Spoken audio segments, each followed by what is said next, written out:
Hi everyone. सो अगर आप civil engineering कर रहे हैं या सिविल इंजीनियर बन चुके हैं तो आज का टॉपिक आप सबके लिए बहुत इंपॉर्टेंट है, इंटरव्यू पॉइंट ऑफ व्यू से भी और साइट पर काम करवाने के लिए। आज का हमारा टॉपिक है types of cement. Cement civil engineering का सबसे बेसिक और सबसे इंपॉर्टेंट कंस्ट्रक्शन मटेरियल है, लेकिन क्या आपने कभी सोचा हर कंस्ट्रक्शन वर्क में एक ही टाइप का सीमेंट क्यों नहीं यूज किया जाता? कहीं पर ओपीसी यूज होता है, कहीं पर पीपीसी यूज होता है और कहीं पर तो पीएससी भी यूज हो। तो आखिर इन सभी सीमेंट में डिफरेंस क्या है और किस सिचुएशन में कौन सा सीमेंट यूज करना चाहिए? सो आज के इस लेक्चर में हम सीमेंट के इंपॉर्टेंट टाइप्स को, उनकी प्रॉपर्टीज, एप्लीकेशंस और रेलेवेंट आईएस कोड्स के साथ समझेंगे। तो लेट्स स्टार्ट। सबसे पहले हमारा जो सीमेंट टाइप आता है वो आता है ऑर्डिनरी पोर्टलैंड सीमेंट, जिसको हम बोलते हैं ओपीसी। ओपीसी ना एक वाइडली यूज सीमेंट है और इसे जनरल कंस्ट्रक्शन वर्क में यूज किया जाता है।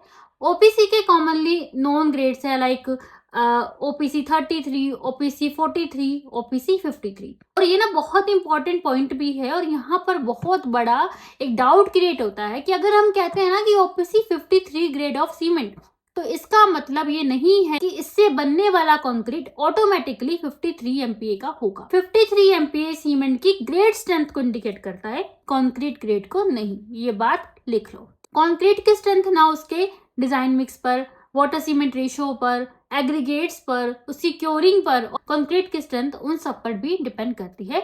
ओपीसी के लिए जो रेलेवेंट स्टैंडर्ड कोड है वो है IS 269। Second type of cement आता है पोर्टलैंड पोज़ोलाना सीमेंट, पीपीसी जिसे हम बोलते हैं। सो बात करते हैं पीपीसी सीमेंट। पीपीसी में पोर्टलैंड सीमेंट क्लिंकर के साथ पोज़ोलानिक मटेरियल का यूज किया। पोज़ोलानिक मटेरियल सीमेंट हाइड्रेशन के दौरान बनने वाले कैल्शियम हाइड्रोक्साइड के साथ रिएक्शन करता है और एडिशनल सीमेंटीशियस कंपाउंड्स बनाता है।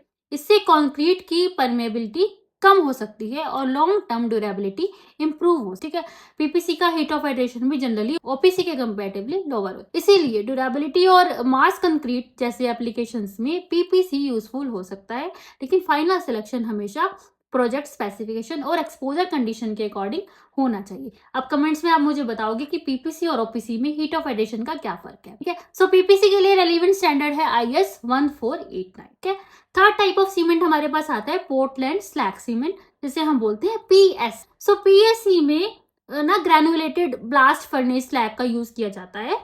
पीएससी का एक मेजर एडवांटेज है कि कोई भी एग्रेसिव एनवायरनमेंट में ना अच्छी ड्यूरेबिलिटी प्रोवाइड है, इसीलिए जैसे मेराइन स्ट्रक्चर हो गए, सीवेज रिलेटेड स्ट्रक्चर हो गए और कुछ केमिकली एग्रेसिव एनवायरनमेंट्स में इसका यूज बेनिफिशियल हो सकता है। हमारा फोर्थ सीमेंट टाइप है रैपिड हार्डनिंग सीमेंट। जैसे इसका नाम ही है कि इसका मेन पर्पस है अर्ली स्ट्रेंथ डेवलपमेंट, है ना। रैपिड हार्डनिंग मतलब अर्ली स्ट्रेंथ डेवलपमेंट, मतलब ऑर्डिनरी सीमेंट की तुलना में स्टार्टिंग डेज में स्ट्रेंथ जल्दी डेवलप हो सकती है।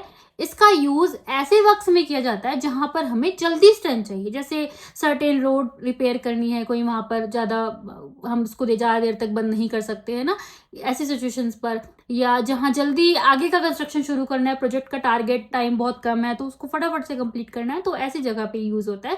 लेकिन एक बहुत इंपॉर्टेंट इंटरव्यू पॉइंट ये है कि रैपिड हार्डनिंग सीमेंट और क्विक सेटिंग सीमेंट एक ही चीज नहीं है। जैसे आप नाम सोचोगे कि एक ही है, वो एक चीज नहीं है। रैपिड हार्डनिंग का फोकस है अर्ली स्ट्रेंथ पर और क्विक सीमेंट एक अलग टाइप का है। तो फिफ्थ में आपको बताऊंगी अब टाइप क्विक सेटिंग सीमेंट। ठीक है, तो इसका मेन पर्पस है सीमेंट पेस्ट का सेटिंग टाइम कम करना। ध्यान रखना वो दोनों सेम नहीं है। इसका पर्पस है सीमेंट पेस्ट का सेटिंग टाइम कम करना, यानी सीमेंट कंपैरेटिवली जल्दी सेट हो जाता है। सो इसका यूज उन स्पेसिफिक जगहों में किया जाता है जहाँ रैपिड सेटिंग बेनिफिशियल हो। याद कैसे रखना है कि रैपिड हार्डनिंग सीमेंट क्या है, जल्दी स्ट्रेंथ देता है, और क्विक सेटिंग क्या करता है, जल्दी सेटिंग देता है, मतलब जल्दी से उसके सीमेंट पेस्ट को सेट कर देता है। दोनों का कंसेप्ट ना अलग अलग। नेक्स्ट आता है हमारा लो हीट सीमेंट। सो ये भी बहुत इंपॉर्टेंट टाइप है लो हीट सीमेंट।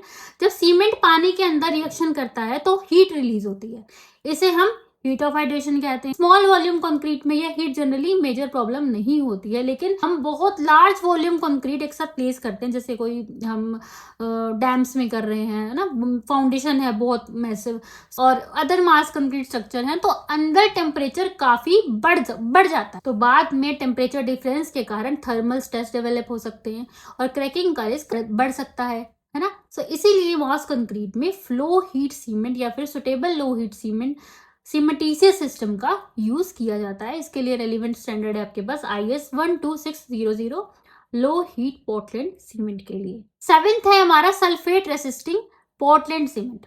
अगर सॉइल या ग्राउंड वाटर में सल्फेट्स प्रेजेंट हैं तो कंक्रीट के लिए सल्फेट अटैक का रिस्क हो सकता है। सल्फेट अटैक के कारण एक्सपेंशन आ सकता है, क्रैकिंग धीरे धीरे डेवलप हो सकती है। सो ऐसी एक्सपोजर कंडीशन में sulphate resisting Portland cement specified होने पर यूज किया जाता है। ठीक है, तो इसका रेलिवेंट स्टैंडर्ड है IS 12330।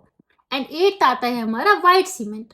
व्हाइट सीमेंट का कलर कंट्रोल्ड रॉ मटेरियल और मैन्युफैक्चरिंग प्रोसेस के कारण ही व्हाइट होता है। इसका यूज मेनली आर्किटेक्चर वर्क में किया जाता है, जैसे डेकोरेशन फिनिशेस हैं, टाइल रिलेटेड एप्लीकेशंस हैं, वहां पर इसका यूज किया जाता है। व्हाइट पोर्टलैंड सीमेंट के लिए हमारे पास रेलेवेंट स्टैंडर्ड है IS 8042। सो ये कुछ टाइप्स ऑफ सीमेंट है। सो अगर आपको वीडियो यूजफुल लगी हो, आपने इस वीडियो से कुछ सीखा हो, तो चैनल को फॉलो कर लेना एंड मिलते हैं नेक्स्ट लेक्चर में। Thank you.